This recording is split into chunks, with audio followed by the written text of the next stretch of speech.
Hello friends, आपका स्वागत है हमारे YouTube channel A to Z NCERT facts में। तो आज हम लोग पढ़ने वाले हैं रक्त अर्थात ब्लड के बारे में।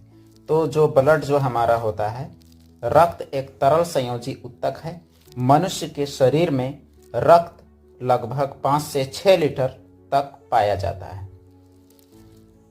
रक्त का पीएच मान 7.4 होता है, अर्थात यह क्षारकीय होता है।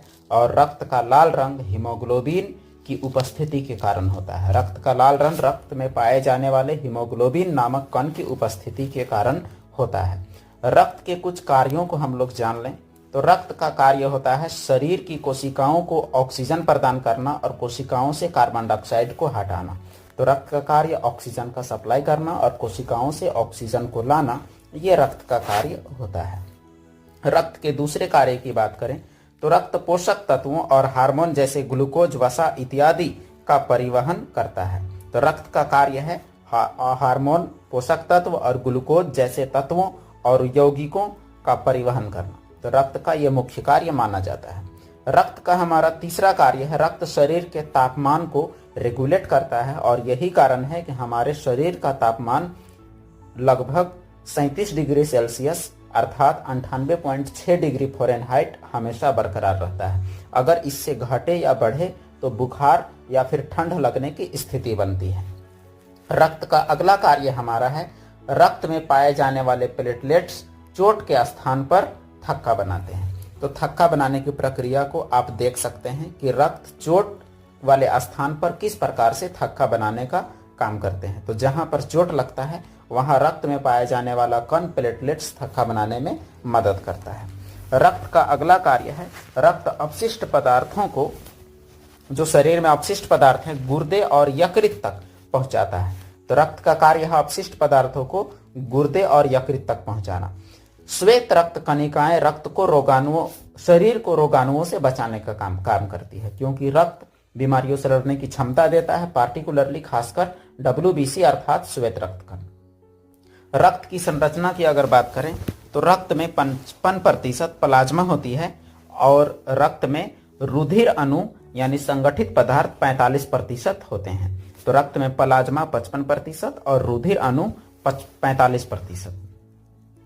और अगर प्लाज्मा की बात करें तो प्लाज्मा के 2 हिस्से हैं, जल 90 से 92% तक और अन्य पदार्थ 8 से 10% तक।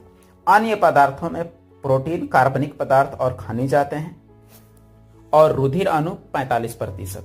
तो रक्त के कंपोनेंट्स में हम लोग देख सकते हैं, plasma 55%, white blood cell, platelets और रेड ब्लड सेल 45%। अगर हम लोग बात करें रुधिर अणु की तो रुधिर अणु के पुनः 3 भाग होते हैं, जिसमें से पहला भाग है प्लेटलेट्स, दूसरा है RBC अर्थात इरिथ्रोसाइट और तीसरा हमारा है WBC अर्थात ल्यूकोसाइट। प्लेटलेट्स रक्त की थक्का जमने में मदद करते हैं, RBC जिसमें हीमोग्लोबिन होती है और WBC जो हमारा रोग प्रतिरोधी क्षमता विकसित करता है। अगर हम लोग RBC के कार्यों और इसके गुणों की चर्चा करें तो RBC को इरिथ्रोसाइट कहा जाता है।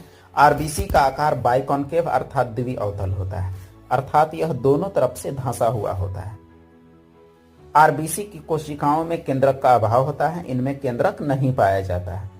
RBC का निर्माण अस्थिमज्जा में होता है, अर्थात बोन मैरो में होता है, हड्डियों के बीच में इसका निर्माण होता है।